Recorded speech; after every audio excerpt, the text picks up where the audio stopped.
Ito po, i-flex ko lang yung toilet nila dito kasi wala dito sa amin. Tissue-tissue lang kami, minsan, tubig-tubig.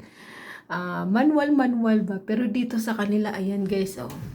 So, unang try ko. Unang try ko dito. Siyempre, pag pinindot mo yan, mamimili ka kung open. Ay, mamimili ang nagulat talaga ako nung lumabas yung tubig, tapos biglang